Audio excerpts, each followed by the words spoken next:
Now we'll calculate the capacitance of a capacitor with dielectric medium in between them.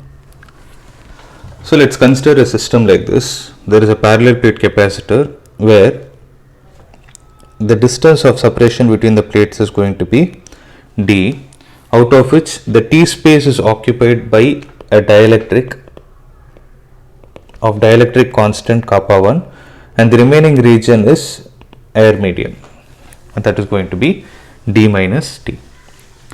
So let's see what are all the steps we can follow to calculate the capacitance of any kind of a system. Now observe. So first write the basic formula of capacitance, C is equal to Q by V.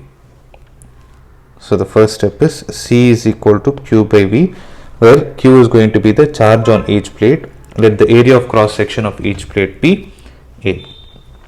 Second, so write Q is equal to sigma into A.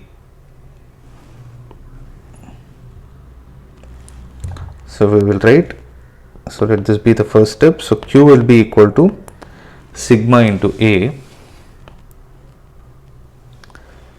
Find the number of regions between the plates and apply the formula V is equal to ED for each region. Now the number of regions here are, let this be the first region and second region. The first region is with air medium and the second is with dielectric.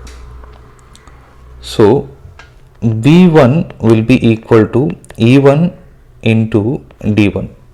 So E1 is going to be, let's call it as E itself. So E into D1 is going to be D minus T. Now what is the value of electric field between the plates of a capacitor? We know that it is sigma divided by epsilon naught A. Sorry, sigma divided by epsilon naught.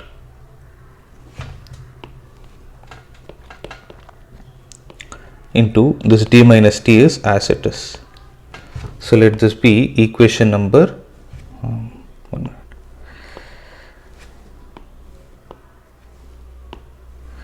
Let this be equation number 2. Let this be equation number 3. Similarly, what is the value of V2? So V2 will be equal to E2 into D2. So what is the value of electric field within the dielectric? So the value of electric field within the dielectric is E divided by K, where E is the electric field in the air medium, into what is D2? D2 is going to be T. So E is sigma by epsilon naught. So it will become sigma by epsilon naught into K into T. This is going to be the fourth equation. And we have applied V is equal to ED for each region. Now add all the potential differences obtained in step 3. Now we will add all the values. So total potential difference is equal to V1 plus V2. V1 is going to be sigma by epsilon naught into D minus T. V2 is going to be sigma by K epsilon naught into T. So if you take out sigma by epsilon naught, it will be D minus T plus T by K. So here K is kappa 1, sorry. So here K is kappa 1 because that is going to be the dielectric constant. So let this be 5. Now what is it we are supposed to do? Substitute the result obtained in step 2 and step 4 in C is equal to Q by V.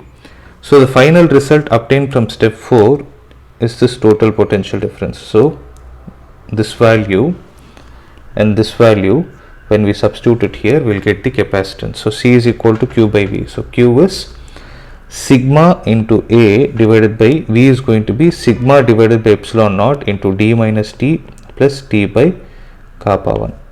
So sigma and sigma will go. So it is epsilon naught A divided by D minus T plus T divided by kappa 1. So this is going to be the capacitance between the capacitance of a parallel plate capacitor when there is one dielectric medium of dielectric constant kappa 1 placed between the plates of the capacitor.